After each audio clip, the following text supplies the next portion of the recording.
Bonjour et merci de me retrouver dans cette émission d'entretien. Cette semaine, je retrouve l'un des historiens du Moyen-Âge qui a le plus travaillé sur le christianisme, professeur à Nanterre pendant de nombreuses années, puis directeur de l'École française de Rome. Il est membre de l'Académie des inscriptions et belles-lettres. Avec lui, nous allons évoquer son parcours de vie, mais aussi la question de la spiritualité et de la sainteté au Moyen-Âge. Nous parlerons de François d'Assise, de Catherine de Sienne, et enfin nous toucherons à son dernier livre, Sanctuaire chrétien d'Occident. Bonsoir André Vaucher. Bonsoir. Alors André Vaucher, c'est tout ça, votre parcours, hein.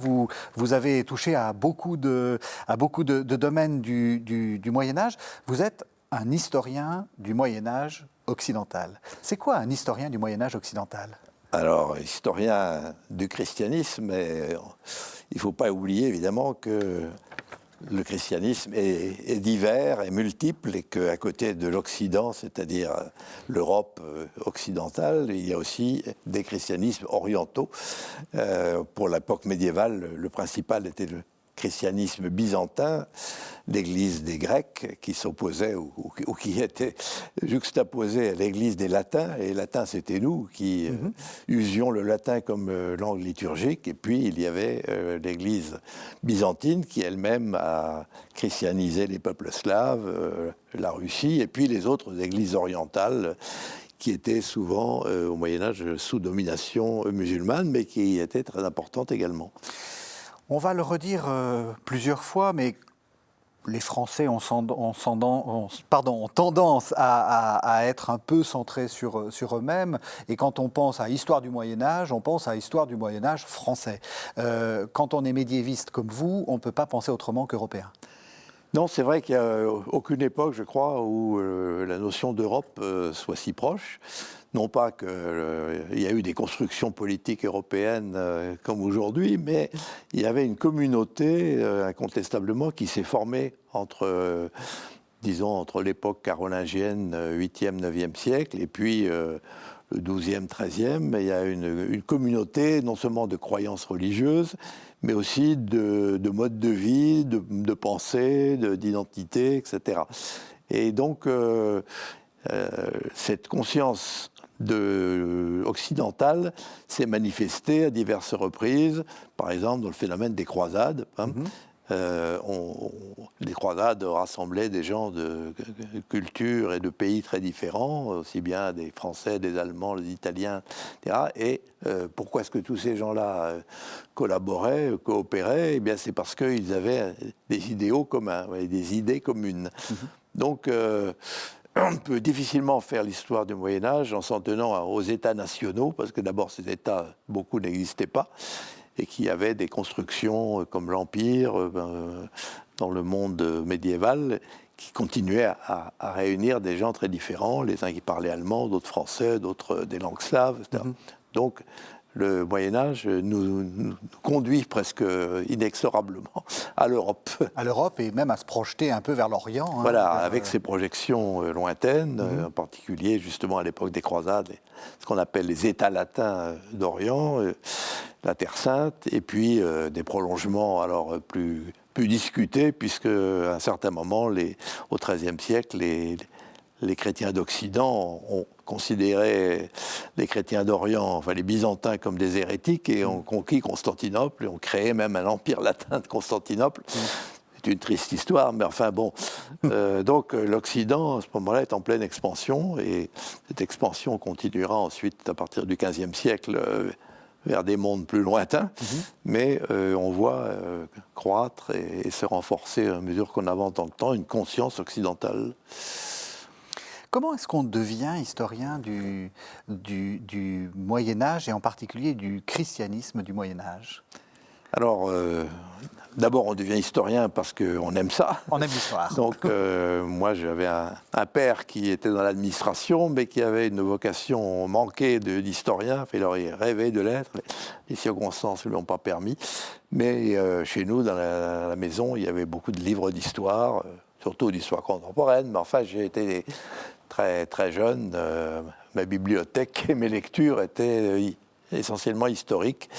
Voilà. Donc j'avais une propension à m'intéresser à l'histoire, puis qui s'est concrétisé au niveau de l'enseignement secondaire, et puis après dans l'université, quand j'avais à choisir dans quelles études j'allais vraiment m'investir, l'histoire pour moi ça allait en quelque sorte de soi. Voilà. Alors comment devenir médiéviste, c'est pas automatique, en tout cas pour moi ça n'a pas été. Dans un premier temps, j'avais fait ce qu'on appelle une cagne, c'est-à-dire où on fait beaucoup de latin, de grec, donc j'étais plutôt intéressé a priori par l'histoire ancienne. Et puis, je sais pas, à un moment, il y a eu des rencontres de professeurs à la Sorbonne ou ailleurs. J'avais vaguement rêvé d'être archéologue. J'ai fait un stage d'archéologie. Je me suis rendu compte rapidement que je n'étais pas fait pour ça. Et puis, j'ai rencontré des maîtres. Donc, Michel Mola du Jourdain à la Sorbonne, Jacques Le Goff à l'École des Hautes Études, Alphonse Dupron à la rue d'Ulm, etc. Donc tout ça a fait que quand il a fallu vraiment que je choisisse un sujet de thèse après l'agrégation, eh bien, je voulais être médiéviste parce que j'étais convaincu que c'était un domaine où il y avait encore beaucoup à faire et où j'avais des maîtres que je respectais, que j'aimais beaucoup et qui m'ont poussé dans ce sens-là. C'est les maîtres qui sont importants. Voilà, les maîtres sont vraiment fondamentaux. Il y a un moment où on rencontre des personnalités qui vous excitent un peu, voilà. Et pas seulement en histoire du Moyen-Âge, par exemple, la même année où j'ai commencé mes études à la Sorbonne, d'étudiant, j'ai rencontré Henri-René Maroux, dont j'ai suivi le séminaire pendant un an. Bon, c'était aussi quelqu'un qui m'a enthousiasmé. Donc lui était plutôt vers l'histoire ancienne. Voilà, lui c'était l'histoire ancienne. Les pères de l'Église. Les pères de l'Église, voilà. Mais j'ai beaucoup appris avec lui, ça m'a servi ensuite. Puis alors, donc, à un moment, je me suis plutôt entraîné vers le Moyen-Âge. Et après, bon, on suit le cursus, licence, un mémoire. Et puis, ce qui est décisif, c'est le choix du sujet de thèse. Oui. Et là, j'ai fait une thèse en histoire religieuse du Moyen-Âge sur les procès de canonisation de la période 13e, 15e siècle. Voilà. Pourquoi l'histoire religieuse ? Est-ce que vous avez cité deux personnages importants, hein, Michel Mola du Jourdain et Jacques Le Goff. Jacques Le Goff ne faisait pas mystère de son incroyance, enfin du fait qu'il n'était pas, alors que Michel Mola était plutôt du côté catho, on va dire. Tout à fait. Oui. Est-ce que ça peut jouer l'orientation religieuse ? Alors c'est certain que il n'est pas indispensable d'être chrétien ou croyant pour faire de l'histoire du Moyen-Âge. J'ai beaucoup de collègues qui sont d'excellents médiévistes Mais si on veut faire de l'histoire religieuse, il vaut quand même mieux avoir quelques données fondamentales, ne serait-ce que parce que la civilisation médiévale est fondée sur la culture biblique, et les commentaires bibliques, les gloses, etc. Donc si on ne sait pas ce que c'est que la Bible, si on n'a jamais lu la Bible, on risque de passer à côté d'un tas de choses importantes par manque de culture. Voilà. Donc j'avais un avantage, si je peux dire, au départ, qui était d'avoir une formation chrétienne relativement solide. Mais je ne suis pas entré en Moyen-Âge comme on entre en religion. J'y suis entré parce que j'estimais que c'était un domaine où il y avait encore beaucoup à faire. Et surtout, j'étais pas le seul, on était plusieurs camarades à l'école normale supérieure à l'époque, à être déçus par l'historiographie de l'époque, c'est-à-dire les livres qui paraissaient, les courants des revues, tout ça nous paraissait un peu décevant, dans la mesure où cette histoire de l'Église était encore une histoire très cléricale, où on faisait alors parfois apologétique, mais même quand elle ne l'était pas directement, c'était une histoire faite par des prêtres en majorité, ou des moines, qui n'étaient pas de mauvais historiens, mais qui avaient une vue un peu restreinte de la vie du peuple chrétien, qui voyait uniquement les grands évêques, les grands abbés, les grands papes. Bon, très bien, leur rôle a été fondamental, c'est certain, mais personne ne nous parlait, ou très peu de gens nous parlaient à l'époque du peuple chrétien. Et il m'a semblé dès le départ que là, il y avait une grosse lacune et qu'il fallait essayer de la combler. Alors, j'ai rencontré, par exemple, un homme qui m'a beaucoup marqué, même si je ne l'ai pas eu comme maître, mais le chanoine de la Ruelle, qui était un ecclésiastique, mais un esprit extrêmement ouvert, et un grand historien, très respecté par ses collègues de l'université. Lui enseignait à l'Institut catholique de Toulouse, mais il était vraiment respecté dans le monde entier.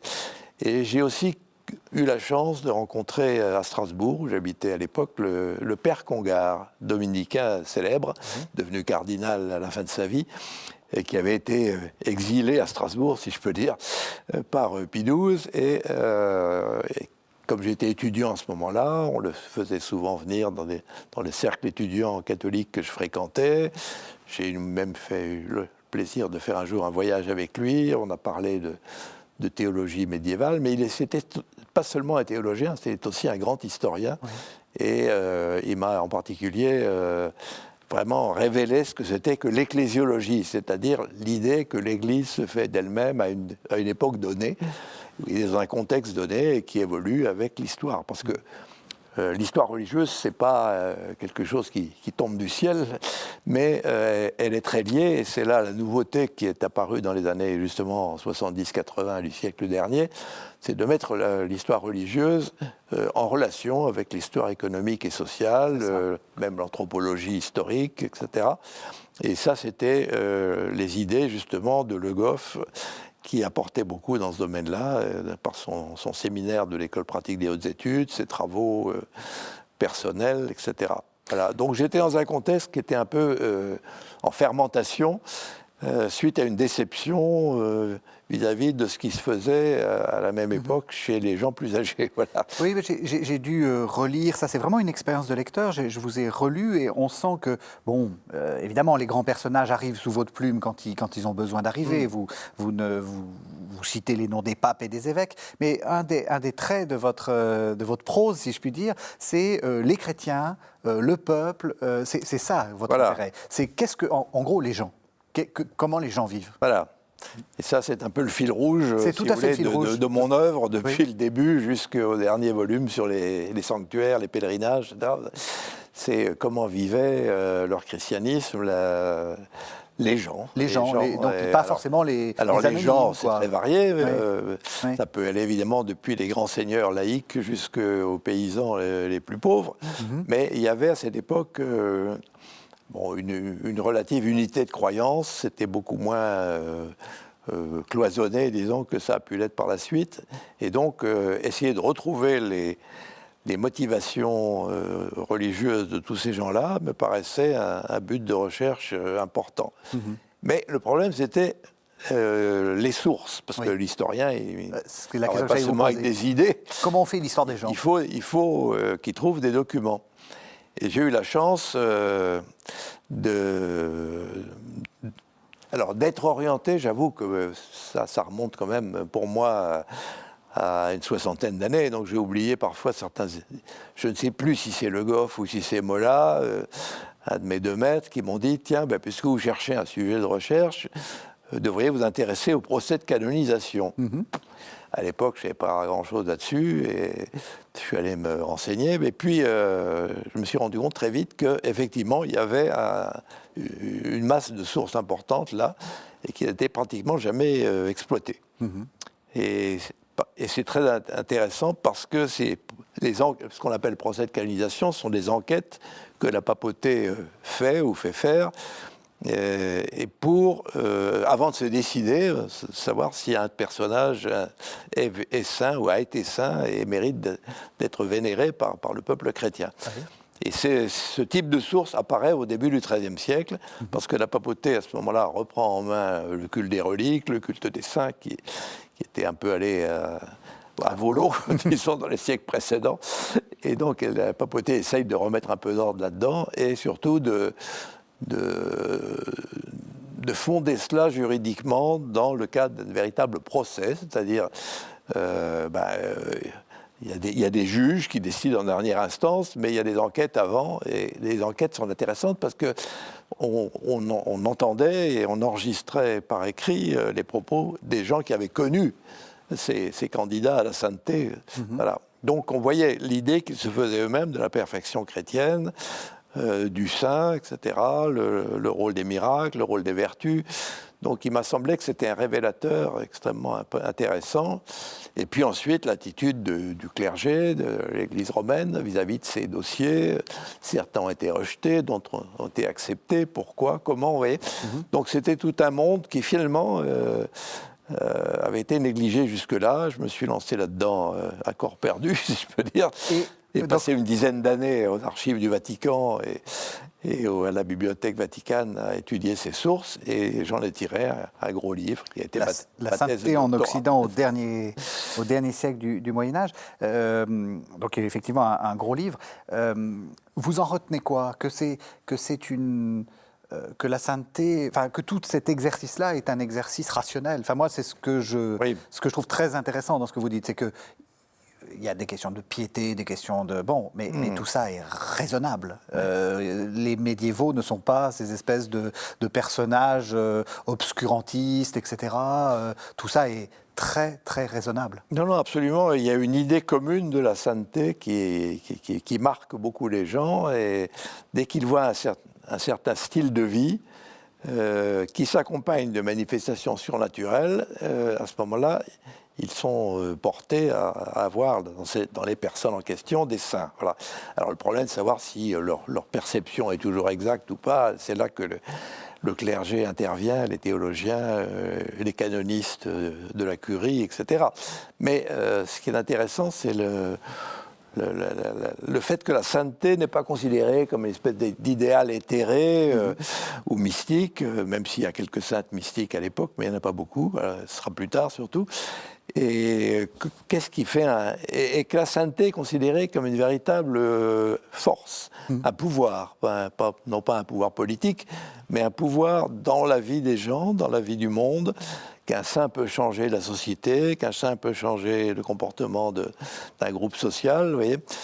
Et dans ce cadre, je me suis particulièrement intéressé à saint François d'Assise, sur lequel j'ai écrit un livre assez volumineux aussi, après des années de recherche, parce que justement François est typique, il est à la fois très populaire et en même temps très engagé dans la vie de l'Église, et c'est quelqu'un, si vous voulez, il y a un après François et un avant François. L'Église du XIVe siècle n'est plus la même que celle d'avant lui. Donc c'est quelqu'un qui a fait basculer les choses et qui a... justement contribuer à enraciner le christianisme dans les masses, ne serait-ce que par son exaltation de la pauvreté, qui évidemment est apparue comme quelque chose de formidable et formidablement nouveau dans le contexte de l'époque. Je vous propose qu'on fasse une première pause. Alors selon la règle, je ne vous dis pas à l'avance de quoi il s'agit, mais c'est un texte du Moyen-Âge. Mon Seigneur, mon Créateur, toi qui me tolères et me nourris, sois mon secours. J'ai soif de toi, j'ai faim de toi. Je te désire, je soupire après toi. Je te convoite. Le petit enfant, quand il se trouve privé de la présence d'un Père très bienveillant, pleurant et gémissant, embrasse de tout son cœur, sans relâche, le visage aimé.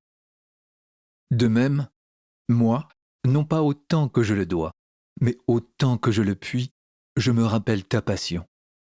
Je me rappelle tes soufflets. Je me rappelle les fouets. Je me rappelle la croix. Je me rappelle tes blessures. Je me rappelle la manière dont, pour moi, tu as été tué, embaumé, enseveli. Je me rappelle aussi ta glorieuse résurrection et ton admirable ascension. Je tiens tout cela avec une foi indubitable. Je pleure les douleurs de mon exil. J'espère l'unique consolation de ton avènement. Je brûle de contempler la gloire de ton visage. Voilà, alors vous avez reconnu, Anselme de Cantorbéry, c'est la prière au Christ quand l'esprit veut brûler de son amour. Et alors comme je suis devant un historien, il faut une date, probablement avant 1104. Oui, alors Anselme, c'est un personnage très important, un moine qui a vécu en Normandie, l'abbaye du Bec, et puis ensuite en Angleterre, où il a joué un rôle très important dans l'Église d'Angleterre. Mais il est surtout important parce que c'est le premier philosophe chrétien du Moyen-Âge. Mais c'est une philosophie très marquée par la spiritualité. Ce n'est pas une philosophie méthodique, si vous voulez, mais c'est une philosophie accordée à la réflexion sur le Christ. Anselme a écrit un traité qui s'appelle « Pourquoi le Christ s'est fait homme ?» qui est fondamental parce que c'est la première réflexion systématique sur l'incarnation. Voilà. Donc, personnage vraiment à cheval sur théologie et spiritualité. Voilà. Et alors, pourquoi est-ce que je vous ai fait lire ça? Parce que quand j'étais jeune, André Vaucher, c'était un livre, La spiritualité du Moyen-Âge occidental, qu'on a tous lu au PUF, Presse universitaire de France. C'était un peu le classique sur la spiritualité occidentale. Qu'est-ce que vous démontriez dans ce livre? Pourquoi vous l'aviez écrit? Alors, ce livre, on m'avait demandé d'écrire ça en 1974 et il est paru en 1975. C'était un petit livre, 120 pages ou 130 pages, qui était destiné aux étudiants et en fait, ce qui est resté ensuite comme une sorte de manuel pendant une trentaine d'années au moins, et qui a été traduit, je dois dire, dans toutes les langues occidentales. Et donc, je n'aurais pas imaginé au départ que ça aurait autant de succès, mais ça comblait un vide. C'est pour ça que je pense que il n'y avait pas grand-chose dans le domaine de la spiritualité du Moyen-Âge qui soit accessible aux non-spécialistes et en particulier à des gens qui n'étaient pas théologiens ou clercs. Et moi, je suis lancé avec l'idée qu'il existait des spiritualités et, entre autres, une spiritualité laïque qui avait été complètement négligée, mais qui avait existé, même si elle n'était pas traduite par des compilations, des manuels de spiritualité. Parce que le terme spiritualité, jusque-là, était surtout employé pour désigner des écoles de spiritualité. Il y avait la spiritualité cistercienne, spiritualité franciscaine, puis jésuite à l'époque moderne. Voilà. C'est toujours lié à un corpus de textes et en général à un saint qui avait mis l'accent sur tel ou tel aspect du christianisme.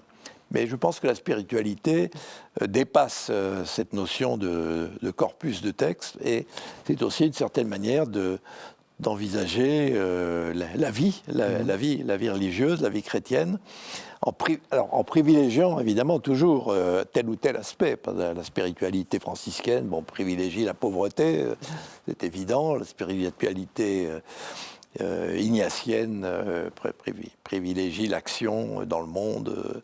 Voilà, donc il y a des différences d'accent et c'est justement ce qui est intéressant, c'est de suivre l'évolution de ces spiritualités. Il n'y a pas une seule spiritualité chrétienne, il y en a plusieurs. Et puis il y a les spiritualités orientales dans le christianisme qu'on appelle orthodoxe, qui sont aussi très intéressantes et importantes. Voilà, donc la notion de spiritualité permettait de montrer la richesse et la diversité du christianisme. Oui. Et c'est ça aussi que vous montrez, c'est que, c'est naïf ce que je vais dire, mais la spiritualité, c'est pas simplement le rapport de l'être humain avec Dieu, c'est une vision du monde, en fait. Voilà, c'est ça qui est très frappant dans votre livre, c'est que c'est en fait, ça ne prend pas que les phénomènes mystiques, c'est tout. C'est tout qui est organisé. Ce n'est pas simplement un système de pensée ou de doctrine, mais c'est beaucoup plus large. Et par exemple, il y a des pratiques, une certaine manière d'aller en pèlerinage qui rentrent dans le cadre d'une spiritualité. Oui. Alors, on a parlé de votre itinéraire intellectuel, on a abandonné un peu l'itinéraire, la carrière, si j'ose dire. Donc, vous avez été nommé assistant à la Sorbonne, puis après vous avez été professeur à Strasbourg, puis ensuite à Nanterre. Alors, on avance, puisque. Mais c'est aussi important pour votre itinéraire intellectuel. Vous avez découvert l'Italie. On sent que l'Italie a quelque chose. Enfin, il y a une part de vous qui est un peu italien, et en tout cas dans vos textes, il y a un peu d'Italie. Je ne le nierai pas, et j'en suis même très fier, très content en tout cas.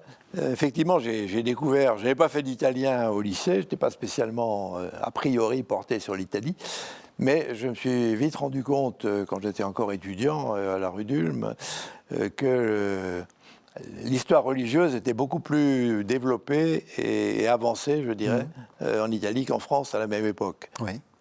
Donc, je suis allé commencer à aller à des colloques en Italie pour me rencontrer les grands maîtres de l'époque.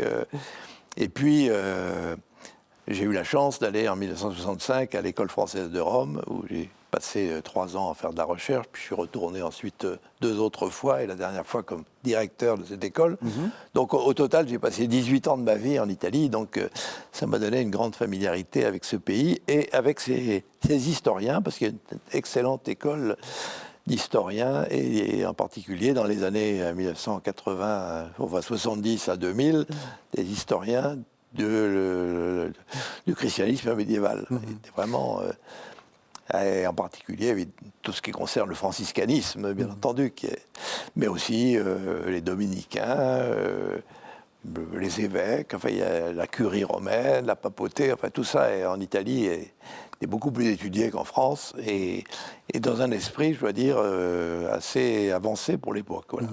Alors, l'École française de Rome, peut-être que les téléspectateurs français savent ce que c'est, mais on n'a pas que des téléspectateurs français. C'est quoi l'École française de Rome? Alors, l'École française de Rome, c'est une institution qui a été fondée à la fin du 19e siècle, en 1873, par la France, qui a d'ailleurs son siège au Palais Farnèse, qui abrite aussi l'ambassade de France en Magnifique Italie. palais. Donc c'est un endroit admirable. Et donc l'idée, c'était de permettre à des chercheurs français de travailler sur l'Italie. Alors au départ, c'était surtout pour l'Antiquité romaine. Et la majorité des chercheurs au départ, pendant longtemps d'ailleurs, étaient des archéologues ou des historiens de la Rome antique. Ensuite, ça s'est développé avec le Moyen-Âge, puisque l'École française de Rome a été chargée très vite de publier les registres des papes du Moyen-Âge. Alors, c'est une entreprise qui a commencé en 1880 et qui s'est achevée il y a 15 ans. Donc, oui, les registres des papes, c'est pas simplement la liste des papes. C'est pas les registres, c'est pas les numéros des registres qui comptent, c'est le contenu. Oui. Et beaucoup ont été publiés en texte intégral. Quand c'était trop compliqué ou qu'il y en avait trop, on a fait des analyses. Tout ça a été en latin. Enfin, c'était tout un style de recherche érudite, mais fondamental parce que c'est un instrument de travail indispensable. Voilà. Donc cette école, on apprenait. C'était pas véritablement une école. Aujourd'hui, on dirait, si on la créait aujourd'hui, on appellerait ça Institut de recherche supérieure sur les pays méditerranéens. Mais c'était surtout quand même centré sur l'Italie. Et j'ai beaucoup profité de cette école à tous les sens du terme, ne serait-ce que parce qu'elle a une bibliothèque de 200 000 volumes spécialisée dans l'histoire de l'Italie et des pays méditerranéens, qui est absolument unique. Oui, unique, absolument. Alors je vous propose qu'on revienne, parce qu'on en a déjà parlé sur la sainteté. Je vais vous faire entendre un nouveau texte, et puis on va parler à partir de ce nouveau texte. Je vous laisse le découvrir. Une nuit qu'il priait, le démon lui fit ressentir une soif extraordinaire. Le saint homme se fit apporter de l'eau froide. Mais, découvrant les ruses de l'ennemi, il mit son coussin sur le vase, où il renferma le diable qui se mit à hurler et à crier pendant toute la nuit. Quand vint le matin, celui qui avait choisi les ténèbres pour tenter le saint s'enfuit tout confus en plein jour. Une fois qu'il venait de visiter, selon sa coutume, les églises de la ville, en rentrant chez lui, il entendit ses clercs se disputer parce qu'ils voulaient faire le mal avec des femmes. Il entra alors dans l'église, pria pour eux, et à l'instant, l'aiguillon de la tentation cessa absolument de les tourmenter. Ils vinrent le trouver et lui demandèrent pardon. Alors, il s'agit, je vous le dis parce que c'est la vie de Saint-Loup. C'est la vie de Saint-Loup par Jacques de Voragine dans la légende dorée. Hein. Et je trouve que c'est une bonne introduction à votre livre Saint, prophète et visionnaire, le pouvoir du surnaturel au Moyen-Âge, parce que vu de notre modernité, de ce 21e siècle, ces 2 anecdotes complètement séparées, mais l'une nous paraît absurde. Enfin, qu'est-ce que c'est que ce diable qui vient se faire enfermer dans un broc d'eau? Et puis une autre, bon, on prie pour que les choses s'améliorent dans une communauté, pardon, et elles s'améliorent. Oui. Ça peut se faire encore maintenant. Oui. Comment est-ce qu'on peut lier ensemble ces deux choses? Et d'abord, première question peut-être extrêmement naïve, ils y croyaient au fait que le démon allait être enfermé dans le pot de chambre? Je n'y crois pas à la lettre, non, non. Je pense que... Alors ça, c'est évidemment pour nous un aspect difficile à comprendre ou à accepter. Le Moyen-Âge est hanté par la présence du matériel physique du mal. Oui. Non pas qu'ils aient cru plus au mal qu'au bien, mais le mal, pour eux, c'est quelque chose d'objectif. Oui. Et ça s'incarne en particulier dans un personnage qui est le diable ou les démons, enfin ça dépend des circonstances. Mm-hmm. Et à un point absolument incroyable, on a publié récemment un texte d'un cistercien allemand du XIIIe siècle qui voit le diable partout. S'il tombe par terre, il dit ah ben, le diable m'a poussé. S'il a envie de manger un biscuit, il dit le diable m'a tenté. Il dit d'ailleurs je l'ai vu. Mm-hmm. Voilà, donc il y a une espèce d'omniprésence du diable, des forces du mal. Bon, alors pour nous c'est évidemment étrange.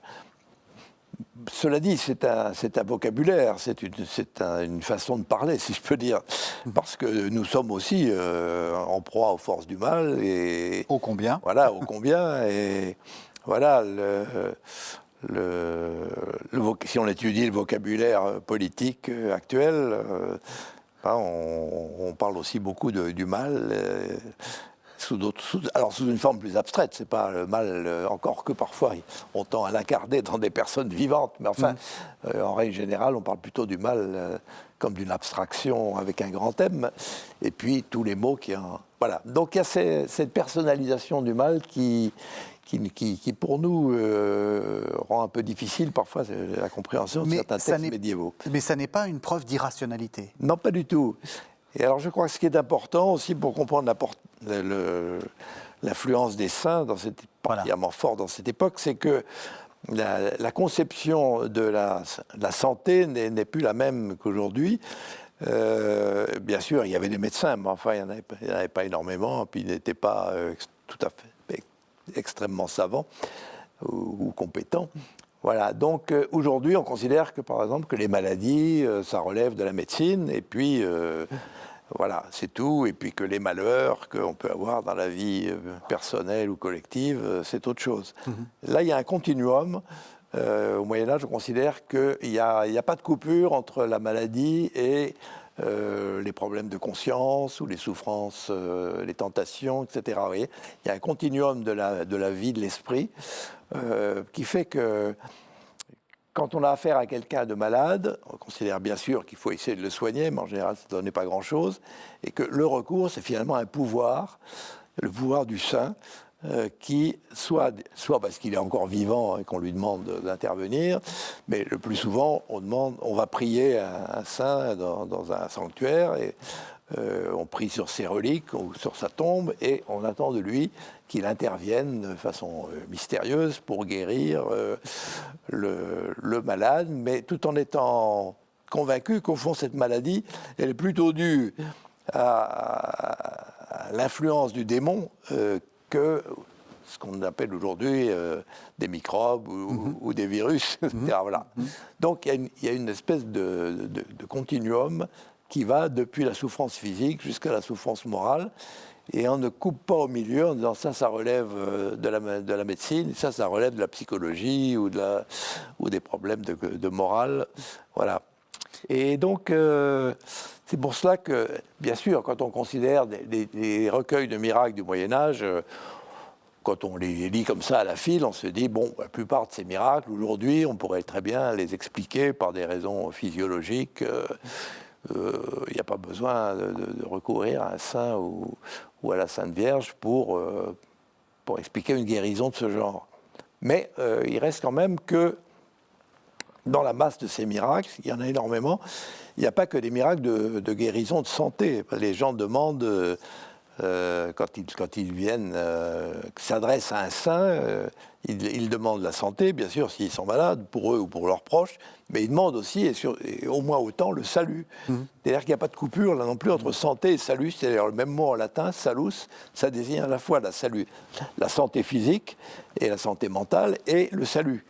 Donc tout cela fait un continuum, et donc le pouvoir qui va pouvoir s'exercer en faveur de l'homme à ce niveau-là, c'est un pouvoir surnaturel, le pouvoir des saints. Voilà. Et alors, ce qui va aussi dans le sens de votre livre, Un saint, prophète et visionnaire, le pouvoir du surnaturel au Moyen-Âge, c'est chez Albin Michel, c'est que dans cette histoire de Saint-Loup, le fait que le saint soit capable d'enfermer le démon avec son coussin est mis sur le même plan que le fait de pouvoir, c'est presque un miracle aussi grand, de pouvoir convaincre un groupe de clercs qui veulent faire le mal avec des femmes, donc on imagine bien de quoi il s'agit, de les convaincre de ne pas le faire. C'est-à-dire que le pouvoir, comme vous disiez tout à l'heure, le fait de changer les choses, y compris au niveau politique, au niveau moral, etc., c'est aussi important que d'enfermer le diable avec un coussin. Dans un bénitier. Voilà, c'est ça. Serait-on tenté de dire. Le saint, c'est celui qui change le monde. C'est ça, c'est celui qui change le monde parce que lui-même a vécu en fidélité au Christ et à l'Évangile, et donc ça lui confère un pouvoir surnaturel qui vient de Dieu. Il ne vient pas de lui, il vient de Dieu à travers lui. Et ce pouvoir, eh bien, il peut contribuer à rétablir non seulement la santé, mais la paix, la concorde. Voilà. Et donc, on attend énormément des saints, peut-être trop, mais enfin, il y a une demande très forte qui explique que cette époque soit une grande période du culte des saints, des reliques et des pèlerinages. Voilà. On va revenir au pèlerinage, encore un mot. Donc, vous avez fait paraître 2 vies de saints, une François d'Assise chez Fayard, et puis une Catherine de Sienne au Cerf. Vous l'avez déjà dit, mais le plus grand saint, c'est François d'Assise, pour vous. Il y a quelque chose de... c'est difficile de faire des échelles de valeur, non, mais je pense que c'est un saint d'une importance considérable. Celui qui a vraiment bouleversé les choses, c'est François d'Assise. Ne serait-ce que parce qu'il a laissé derrière lui un ordre ou des ordres religieux masculins et féminins qui existent encore aujourd'hui, mais c'est surtout une personnalité extraordinairement rayonnante, bouleversante, même à certains égards, et qui continue à être une référence aujourd'hui, non seulement parce que le pape s'appelle François, mais parce que l'esprit d'Assise, comme on dit, a été relancé par Jean-Paul II, et puis on essaye de réunir des représentants de toutes les religions du monde à Assise. Pourquoi Assise et pas à Rome? Parce qu'il y en a qui ne viendraient peut-être pas à Rome, les protestants ne viendraient peut-être pas à Rome, mais ils viennent à Assise parce qu'ils se reconnaissent dans ce chrétien universel, qui a aussi eu l'intuition formidable de rencontrer le sultan d'Égypte sans armes et sans aucun projet de croisade, mais pour essayer de voir avec lui comment on pourrait se rapprocher pour adorer le même Dieu. Je vois aussi pourquoi ça vous intéresse, parce que pour aller assez vite, François d'Assise, c'est le saint des gens. C'est le saint des... Enfin, c'est la mise en avant, tout d'un coup, d'une sainteté et même d'une piété laïque. Enfin, je ne sais pas si ça a du sens au Moyen-Âge de parler comme ça. Non, mais il était laïque lui-même. Oui. Il n'a jamais été prêtre. Donc, il a fondé un ordre religieux, mais lui, il était un simple laïque. Et il a eu un extraordinaire impact dans le monde italien, mais méditerranéen. Je ne peux rien comprendre au christianisme de l'époque fin Moyen-Âge, époque moderne, si on ne prend pas en considération le phénomène franciscain. Non seulement l'ordre franciscain est très implanté, mais il y a un esprit franciscain qui imprègne la littérature religieuse. Dante, en Italie, parle énormément de François, il en parle très bien. Tous les grands auteurs de la fin du Moyen-Âge sont marqués par François, et énormément de confréries se sont fondées un peu partout sous le patronage de François pour développer la dévotion à François, mais aussi l'entraide, la charité. Voilà. Alors, il nous reste une dizaine de minutes. On aurait pu parler des hérétiques, puisque vous avez aussi écrit sur les hérétiques au Moyen-Âge, suppôts de Satan ou chrétiens dissidents, CNRS, c'est en 2014. Mais j'aimerais qu'on passe nos dernières 10 minutes de cette émission sur votre dernier livre, Sanctuaire chrétien d'Occident. C'est paru aux éditions du Cerf.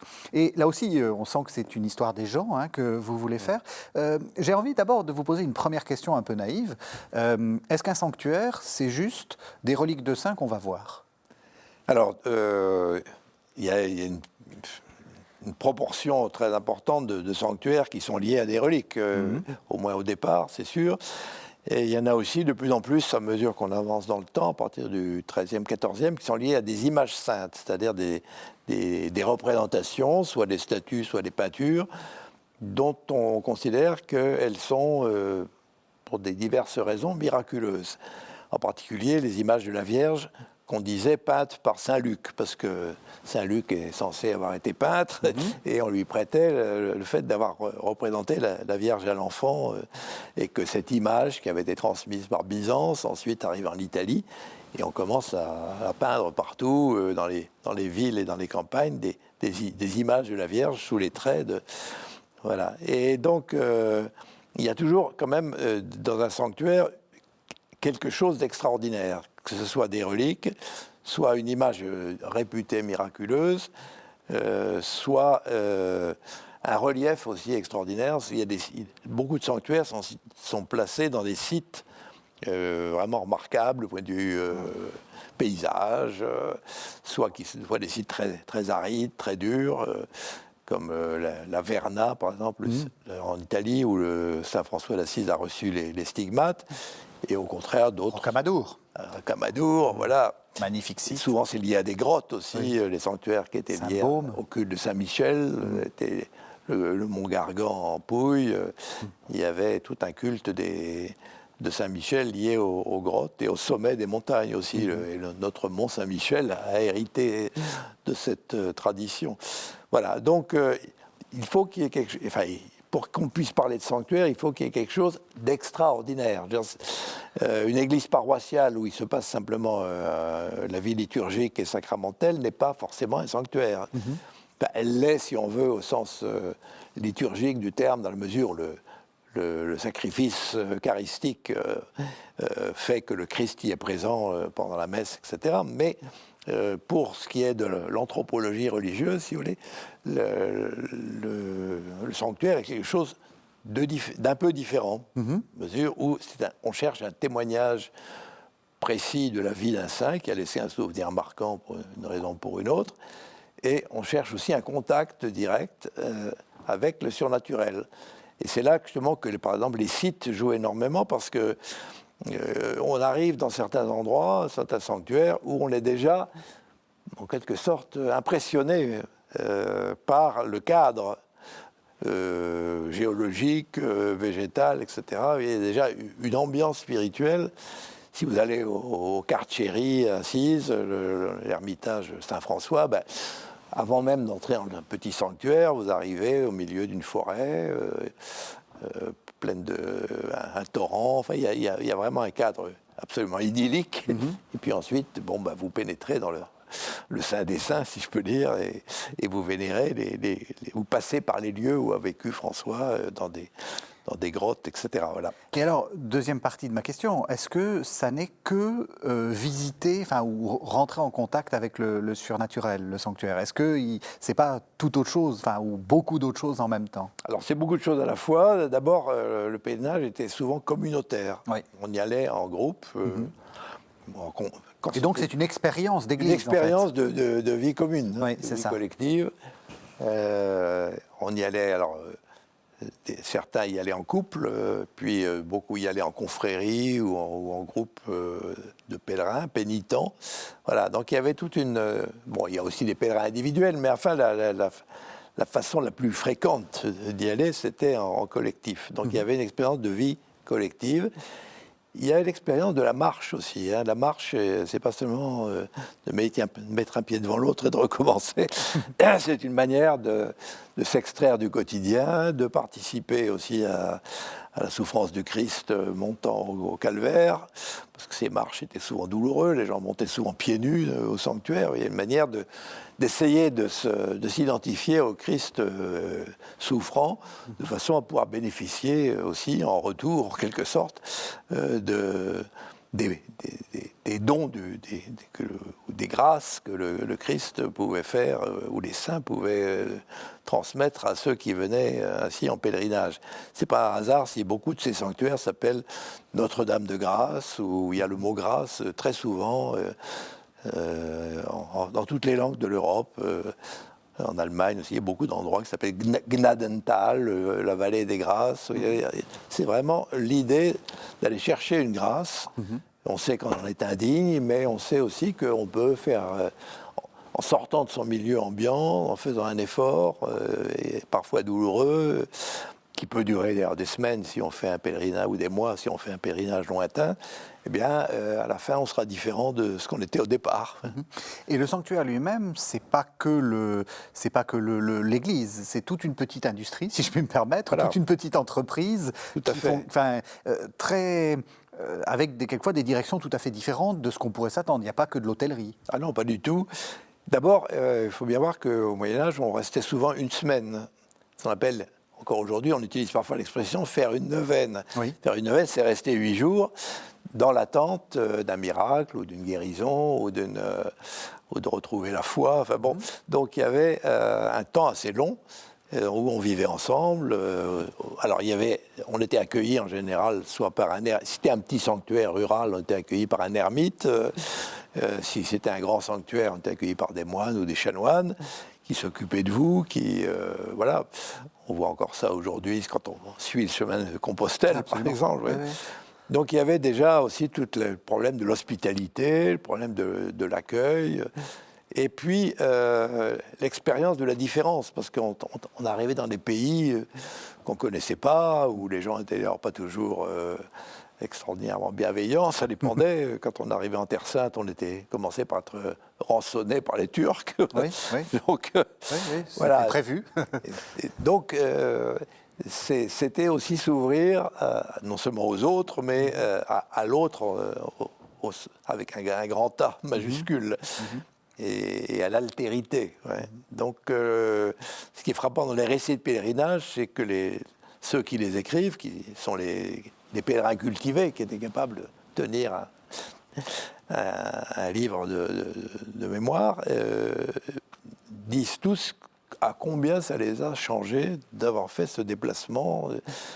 Même s'ils n'ont pas obtenu la guérison qu'ils demandaient, eh bien, et par ailleurs, ils ont appris un tas de choses, ils se sont enrichis mutuellement par le pèlerinage. Voilà.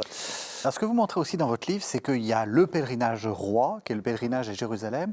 Puis, quand on n'a pas les moyens, on peut faire des petits Jérusalem. Voilà. Enfin, il y a des Jérusalem de substitution, en fait. Absolument. Ça, je trouve ça très intéressant. Là aussi, c'est quelque chose qu'on ne réalise pas bien aujourd'hui. Enfin, encore qu'il y a quelques souvenirs. Mais enfin, la centralité de Jérusalem pour les chrétiens, c'est quelque chose de fondamental.